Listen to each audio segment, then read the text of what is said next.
رمضان آنے سے پہلے گھر سے 5 چیزیں باہر نکال دو ورنہ اللہ ناراض ہو جائے گا، رزق میں تنگی آ جائے گی۔ بسم اللہ الرحمن الرحیم۔ السلام علیکم ورحمۃ اللہ وبرکاتہ۔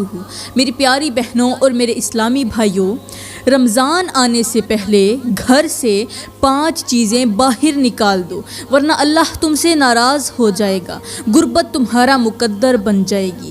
یہ صرف ایک جملہ نہیں بلکہ یہ ایک خوفناک اعلان ہے، ایک ایسی تنبیہ ہے جو اگر دل تک نہ پہنچی تو آنے والا رمضان ہمیں سنوارنے کی بجائے ہمیں ہلا کر رکھ دے گا۔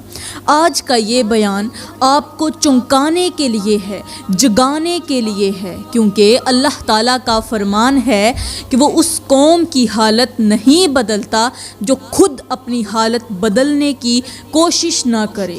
اور میرے کریم نبی نے فرمایا کہ جب گھروں سے شر، گندگی اور نافرمانی ختم نہ ہو تو وہاں رحمت کے دروازے بند کر دیے جاتے ہیں۔ میری پیاری بہنوں، ذرا رک کر سوچیں، کیا ہم واقعی اس رمضان کے لیے تیار ہیں یا صرف دن گن رہے ہیں؟ کیونکہ رمضان صرف روزوں کا نام نہیں، یہ دلوں کی صفائی، گھروں کی درستگی اور نیتوں کی اصلاح کا مہینہ بھی ہے۔ اور اگر رمضان آنے سے پہلے ہی ہمارے گھروں میں کچھ ایسی چیزیں موجود رہیں جو اللہ کو ناراض کرتی ہیں تو پھر یہ مہینہ رحمت کی بجائے ہمیں سخت پیغام دینے آتا ہے۔ میرے اسلامی بھائیوں، ذرا ایک لمحے کے لیے اپنے دل سے پوچھیں، کیا ہم واقعی اس رمضان کے استقبال کے قابل ہیں یا صرف روایت نبھا رہے ہیں؟ کیونکہ رمضان کا آنا صرف کیلنڈر کا بدلنا نہیں ہوتا بلکہ یہ اللہ کی طرف سے ایک سخت امتحان بھی ہوتا ہے، ایک موقع بھی اور ایک وارننگ بھی۔ قرآن ہمیں بار بار یاد دلاتا ہے کہ وہی لوگ کامیاب ہوتے ہیں جو اپنے ظاہر کے ساتھ اپنے باطن کو بھی پاک کرتے ہیں۔ اور میرے کریم نبی نے واضح فرمایا کہ جس گھر میں غفلت، نافرمانی اور بے پرواہی بسی رہے وہاں فرشتے داخل نہیں ہوتے۔ میرے اسلامی بھائیوں، اگر ہم نے رمضان سے پہلے اپنے گھروں کو درست نہ کیا، اپنے ماحول کو صاف نہ کیا اور اپنی زندگی سے وہ چیزیں نہ نکالیں جو اللہ کو ناراض کرتی ہیں، تو پھر ڈر ہے کہ یہی رمضان ہمارے لیے سوال بن جائے، حساب بن جائے، کیونکہ اللہ کی رحمت اسی پر اترتی ہے جو خود کو رحمت کے قابل بناتا ہے۔ اور یہ بات جتنی خاموش ہے اتنی ہی خطرناک بھی ہے۔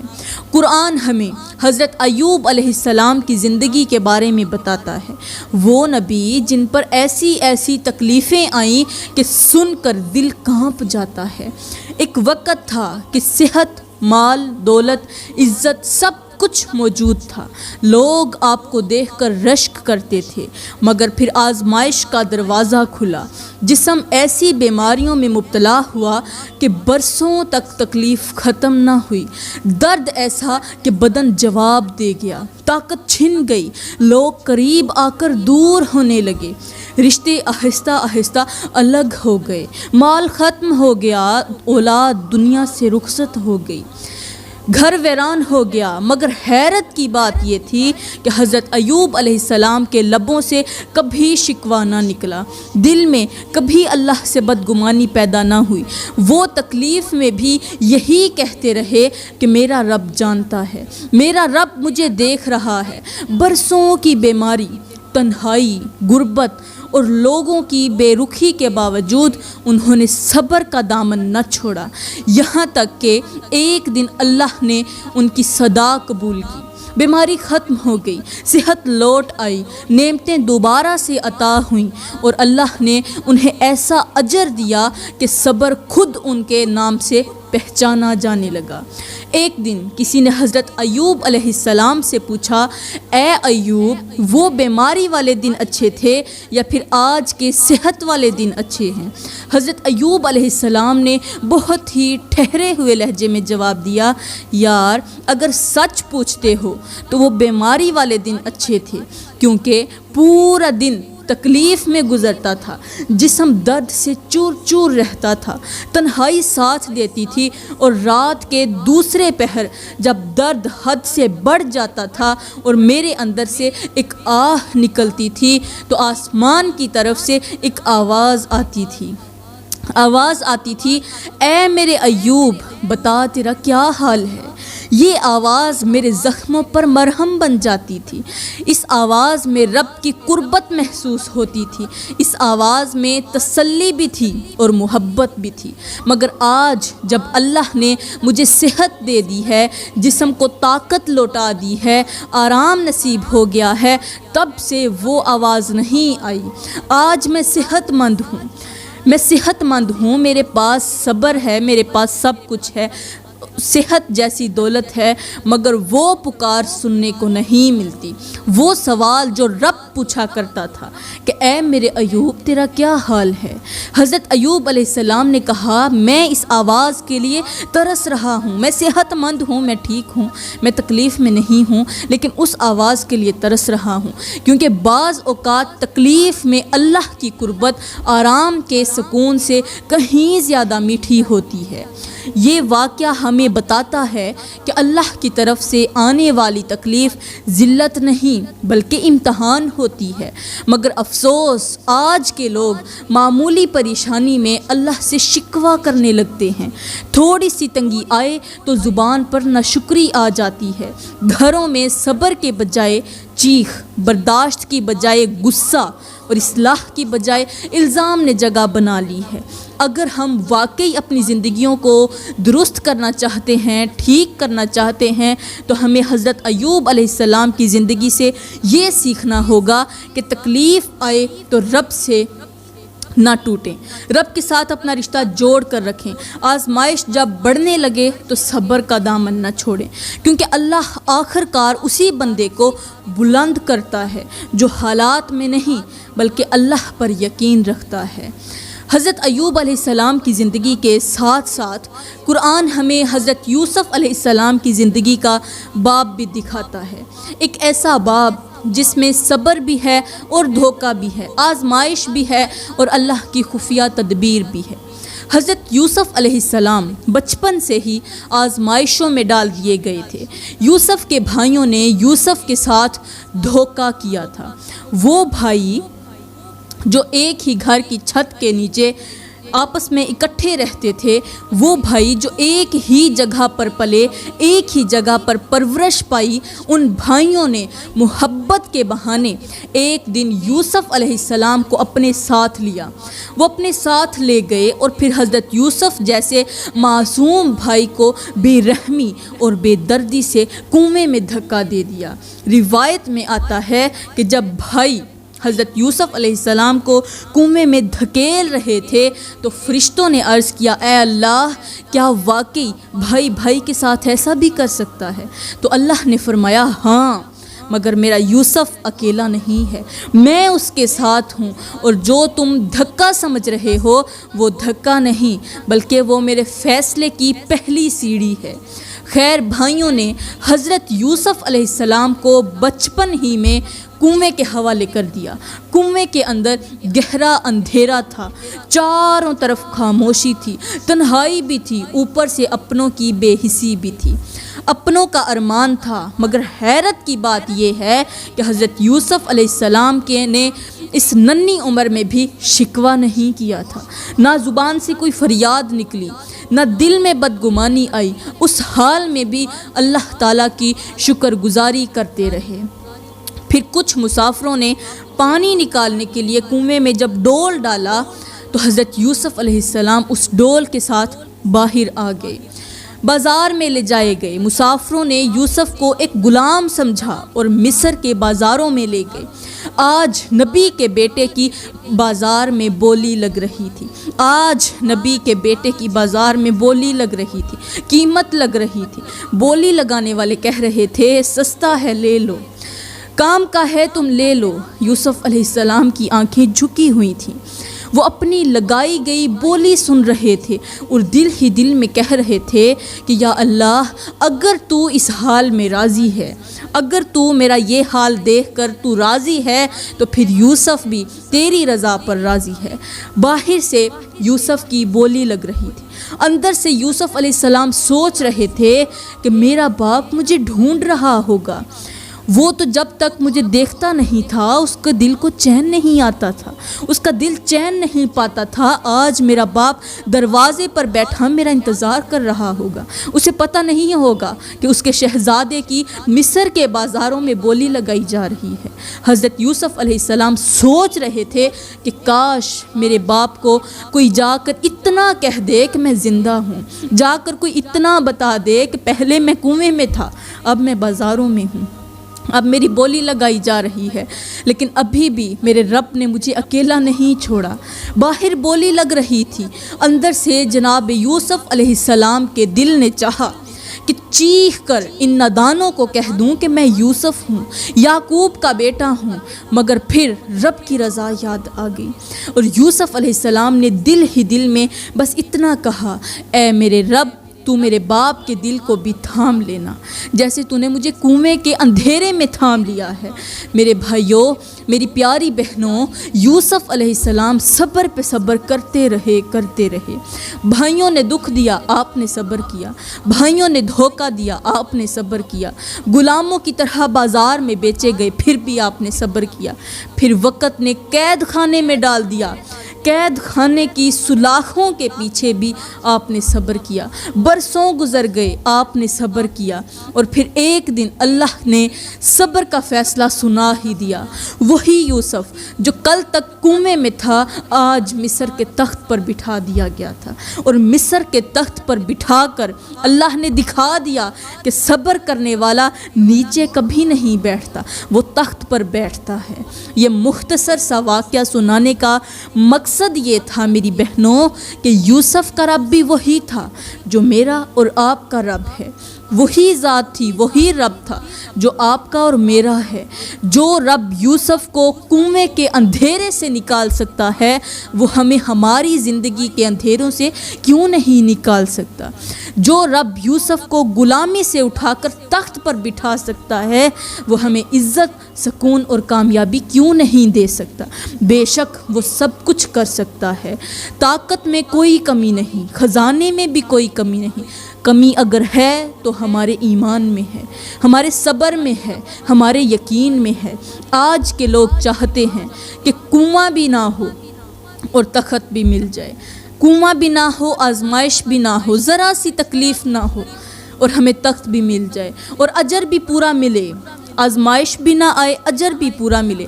ذرا سی تکلیف آئے تو شکوہ زبانوں پر آ جاتا ہے، تھوڑی سی دیر ہو جائے تو اللہ سے بدگمانی شروع ہو جاتی ہے۔ ہم یوسف جیسی بادشاہت تو چاہتے ہیں مگر یوسف جیسا صبر ہرگز نہیں چاہتے۔ یہی وجہ ہے کہ زبان پر ایمان لانے کے باوجود بھی دل گھبرایا ہوا ہے۔ اگر ہم آج واقعی میں بدلنا چاہتے ہیں تو ہمیں یہ ماننا ہوگا کہ جو محنت اور صبر انسان کر لیتا ہے، جو انسان صبر بھی کرتا ہے اور محنت بھی کرتا ہے، اللہ تعالیٰ اس کی محنت کا، اس کے صبر کا اجر ضرور دیتا ہے۔ جو اللہ تعالیٰ کے احکامات کی پیروی کرتا ہے اللہ تعالیٰ اس کا اجر ضرور دیتا ہے۔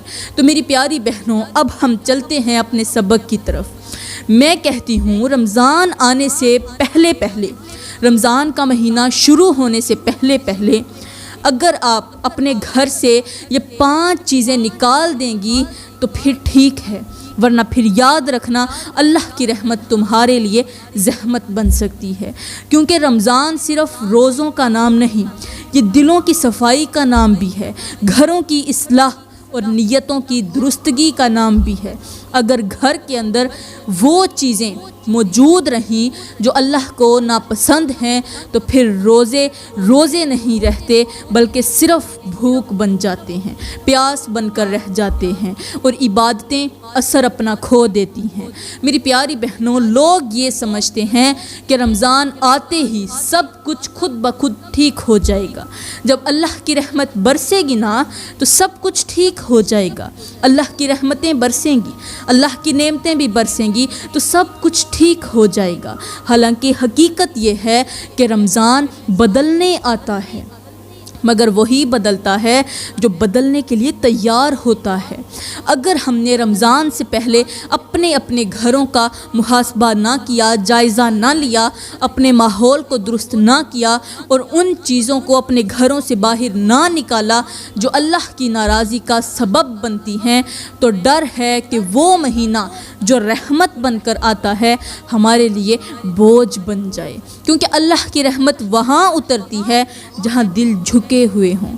میری پیاری بہنوں، رمضان آ رہا ہے، رمضان آ رہا ہے، اللہ کا مہمان آ رہا ہے، اور مہمان کا استقبال ہمیشہ تیاری سے کیا جاتا ہے۔ رمضان جو مہمان بن کے آ رہا ہے، اس کا بھی ویلکم جو کرنا ہے، استقبال جو کرنا ہے، وہ تیاری کے ساتھ کرنا ہے۔ تیاری کون سی؟ دلوں کو صاف کریں، صاف دل سے اس کا ویلکم کریں، صاف نیت سے اور صاف گھر سے۔ اب سوال یہ ہے کہ استقبال کیسے کیا جائے؟ میں کہتی ہوں اپنے گھروں سے یہ 5 چیزیں نکال دو، اور ان 5 چیزوں میں سے پہلی چیز ہے گھروں کے اندر موجود لڑائی جھگڑا، تلخی اور کینہ۔ جس گھر میں روز جھگڑا ہو، جہاں بات بات پر آوازیں بلند ہوں، جہاں دلوں میں ایک دوسرے کے لیے کڑواہٹ بھری ہو، وہاں رحمت ہرگز نہیں ٹھہرتی، وہاں رحمت کے فرشتے ٹھہرنے سے کتراتے ہیں۔ ایسے گھروں میں عبادت بوجھ بن جاتی ہے، روزے رکھے تو جاتے ہیں مگر دل کو سکون نہیں ملتا، دعا بھی مانگی جاتی ہے مگر اثر محسوس نہیں ہوتا۔ آج کتنے لوگ ہیں جو یہ کہتے ہیں ہم نماز تو پڑھتے ہیں مگر دل کو سکون پھر بھی نہیں ملتا، روزہ بھی رکھتے ہیں مگر دل بے چین رہتا ہے، دل بے قرار رہتا ہے، ایسا لگتا ہے جیسے رب ہمیشہ کے لیے ہم سے ناراض ہو گیا ہو۔ اصل میں یہ وہی لوگ ہوتے ہیں جو مسجد میں جا کر نماز پڑھتے ہیں مگر جیسے ہی گھر میں داخل ہوتے ہیں تو فرعون بن جاتے ہیں۔ بیوی سے لڑائی، بچوں سے جھگڑا، بچوں پر چیخنا، بھائیوں سے جھگڑا کرنا، دوسروں کو خود سے کم تر سمجھنا اور خود کو دوسروں سے اعلیٰ سمجھنا۔ وہ خود کو فیملی سے بڑا سمجھتے ہیں، بات بات پر تلخ کلامی کرنا، گھر کو عبادت گاہ کے بجائے میدان جنگ بنا دینا۔ ایسے لوگ یہ بھول جاتے ہیں کہ رب صرف مسجد میں نہیں، رب گھر کے اندر بھی دیکھ رہا ہوتا ہے۔ وہ دیکھ رہا ہوتا ہے کہ نماز کے بعد بندہ کیسا ہے، روزے کے بعد اس کا لہجہ کیسا ہے۔ حقیقت یہ ہے کہ جو رب سے سکون مانگتے ہیں انہیں سب سے پہلے اپنے گھر کو سکون دینا ہوتا ہے، کیونکہ جس گھر میں چیخیں ہوں وہاں رحمت ٹھہر نہیں سکتی، اور جس دل میں نفرت ہو وہاں اللہ کی یاد اثر نہیں کر سکتی۔ یہ تو ہو گئی پہلی چیز کہ رمضان آنے سے پہلے، روزہ رکھنے سے پہلے، رمضان کا مہینہ شروع ہونے سے پہلے ہمیں اپنے گھروں سے لڑائی جھگڑا نکالنا ہے۔ اور دوسری چیز جو گھر سے نکال دینی ہے، گھر میں ہرگز نہیں رکھنی، وہ ہے دلوں میں چھپی ہوئی نفرت اور ضد اور معافی نہ دینے کی عادت، کیونکہ جس دل میں کینہ ہوتا ہے وہاں دعا رک جاتی ہے، اور جس گھر میں ضد ہوتی ہے وہاں رحمت ٹھہر نہیں پاتی۔ تیسری چیز جو ہے جو باہر نکال دینی ہے، گھروں کے اندر گناہوں کی عادتیں، چاہے وہ زبان کے گناہ ہوں، موبائل کے ذریعے آنے والی نافرمانیاں ہوں، یا وہ کام جو تنہائی میں کیے جاتے ہوں اور اللہ کو ناراض کرتے ہوں، کیونکہ جس گھر میں گناہ معمول بن جائے وہاں عبادت اثر کھو دیتی ہے۔ چوتھی چیز جو نکالنی ہے وہ ہے ناشکری اور ہر وقت شکایت کرنا، ہر وقت حالات کا رونا، رزق کا شکوہ، رشتوں کی شکایت، کیونکہ ناشکری نعمتوں کو روک دیتی ہے اور شکر رحمت کو کھینچ لاتا ہے۔ اور پانچویں چیز جو سب سے زیادہ خطرناک ہے وہ ہے گھروں سے اللہ کے ذکر کا ختم ہو جانا، اللہ کا ذکر ختم ہو جانا، نماز کا بس نام رہ جانا، قرآن کا بند ہو جانا، الماری میں پڑے رہنا، کیونکہ جس گھر میں اللہ کا ذکر نہیں ہوتا وہ گھر زندہ تو نظر آتا ہے مگر حقیقت میں وہ مردہ ہوتا ہے۔ اس لیے میری پیاری بہنوں، رمضان آنے سے پہلے اگر ہم نے یہ 5 چیزیں اپنے گھر سے نکال دیں تو پھر یقین مانیے رمضان ہمارے لیے بھوک نہیں بلکہ نور بن جائے گا، مشقت نہیں بلکہ رحمت بن جائے گا، اور عبادت بوجھ نہیں بلکہ سکون بن جائے گی۔ گی۔ تو پیاری بہنوں، میں دعا کرتی ہوں کہ اللہ تعالیٰ رمضان کا مہینہ شروع ہونے سے پہلے ہمیں اپنے دلوں کو پاک و صاف کرنے کی توفیق عطا فرمائے۔ اللہ تعالیٰ ہمیں اپنے گھروں کا اچھی طرح صفائی ستھرائی کرنے کی توفیق عطا فرمائے، ہمیں رمضان کی تیاری کرنے اور رمضان کا استقبال کرنے کی توفیق عطا فرمائے۔ آمین ثم آمین، وما علینا الا البلاغ المبین۔